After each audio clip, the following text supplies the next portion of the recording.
मस्त अशी ना थंडी पडलेली आहे आणि या थंडीच्या दिवसामध्ये मेथीची भाजी तर भरपूर प्रमाणात बाजारामध्ये येते आणि अशा मेथीची भाजी आपण बनवल्यानंतर मुलं अजिबात खात नाही। तर त्यांच्यासाठी काय करायचं, मस्त असा ना मेथीचा पराठा बनवायचा आहे।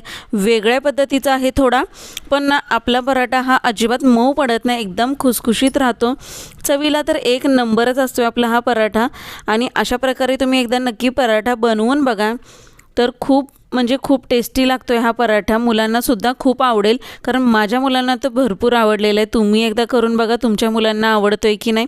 तर त्याचं पीठ कसं मळलंय बघा आपण, आणि जी भाजी होती आपण ती भाजी आधी छान अशी ना शिजवून घेतलेली आहे आणि त्यानंतर आपण मग पिठामध्ये घालून त्याचे पराठे बनवलेले आहेत।